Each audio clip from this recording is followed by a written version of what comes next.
out there, this is the ANY Pony.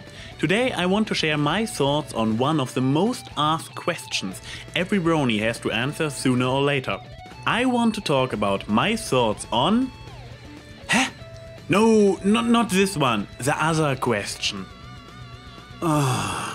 Seriously? What? In the name of Luna? No! What is wrong with you? Best Pony! I want to talk about my thoughts on Best Pony. Feathering title cards to Tartarus with them. Anyways. Well, I guess every single one of you has heard and asked this question multiple times. Who is Best Pony? And you probably also heard a huge variety of different answers. And there are often enough even heated debates between fans as soon as one dares to question the greatness of another one's best pony. And this really amazes me. Best Pony is, opposed to favorite pony, not a question of personal taste, but a question that has to be answered objectively and consequently only allows one correct answer. Because there can only be one best. Well, since apparently no pony else has been able to find the one true answer, otherwise there wouldn't be all those discussions anymore, I took it on myself to finally settle this disagreement once and for all. So I ran through the list of ponies, checked their involvement in the series, and consulted diverse fanfiction authors about possible character traits the single characters might have I missed myself. And I am proud to be able to announce I finally found the one true answer.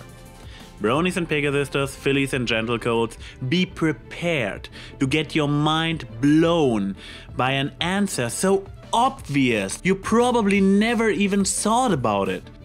I give you the only true best pony. Snips and Snails.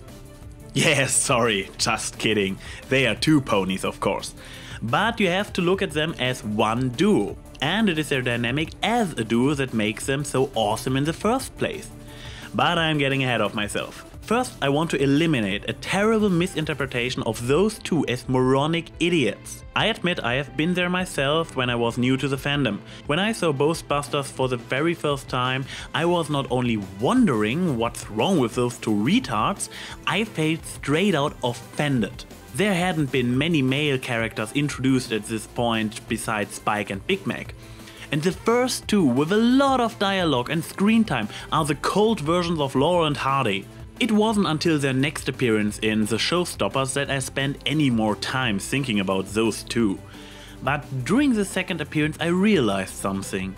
They may still interact like two clumsy featherbrains, but look closely to what they are actually doing. They do make the bunny disappear. And not only that, while Snips misdirects the audience attention to the empty spot below the top hat, Snails conjures the carrots out of nowhere. Sorry, but this is actually a legit magical show performance like you could watch in real life, including the comedic interaction between the performers. And to prove my point, they won the prize for Best Magical Performance. That got me thinking, what if they actually are quite capable? What if all the stupidity is just an act, hiding your true strength behind a harmless and maybe even pathetic appearance?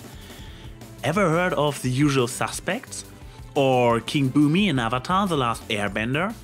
And maybe one of the most famous examples of recent history, Professor Krill from Harry Potter and the Philosopher's Stone. TV tropes called this kind of surprise twist the dog was the mastermind. But this is probably completely far-fetched, and the subtle hint towards hidden greatness was most likely just an unintended coincidence. That's what I at least thought at the time. The next appearance was just a brief and completely inconspicuous cameo in Cutie Pox, and wait a second. Did they just right on cue happen to have plates for Apple Bloom to spin ready? Huh. Maybe another coincidence.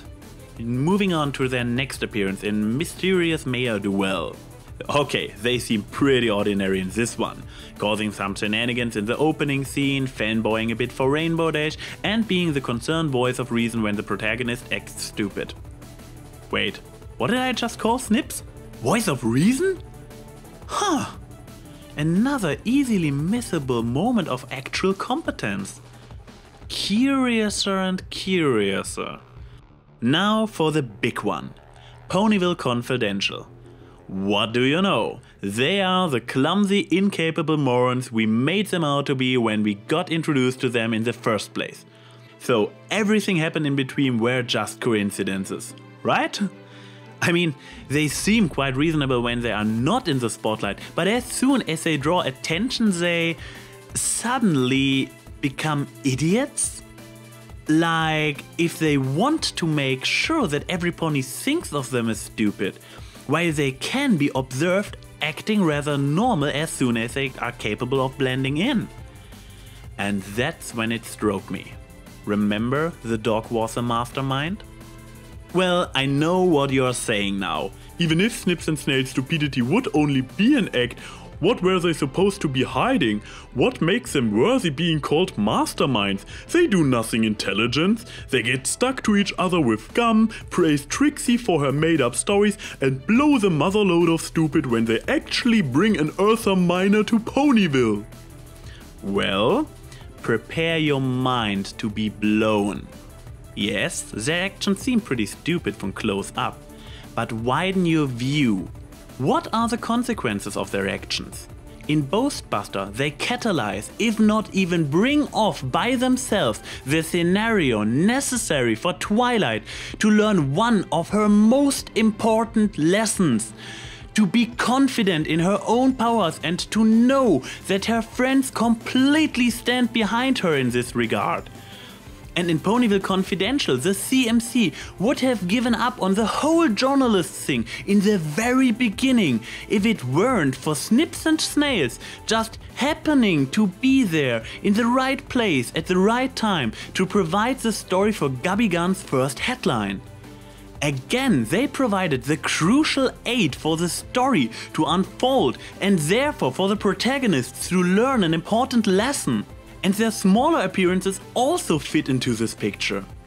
And now, to eliminate the last bit of doubt about my theory of Snips and Snails' hidden greatness you might still hold on to, I present the final conclusion. The MLP producers ingeniously, in plain sight, hidden confirmation of Snips and Snails' true roles within My Little Pony Friendship is Magic. Magic Duel. It's no coincidence Snips and Snails are returning to their roles as Trixie's devoted admirers. We got to know them in the first place. That's the writer saying, hey guys, remember how it all started? Then the image of them attached to each other by their horns. Sure, the scene is presented as slapstick, but try to look past this obvious purpose. While running back and forth, they switch places. They turn upside down. Like we as the viewers have to turn our view of them upside down, recognizing the true nature behind the two clumsy jesters. And then the producers just throw all the subtlety overboard and decide, screw it, we just show you literally what those two are doing since their first appearance in season 1. They are the ones pulling the plot. And yes, since the episode was all about Trixie's return, it's safe to say that pulling Trixie equals pulling the plot. Case closed. Well, I apologize for the brain splatter all over the place from all the blown minds, but yeah, it had to be done. Now we finally don't have to argue about Best Pony anymore, since there can't be any doubt left. This is the ANY Pony saying, April Fools, every pony!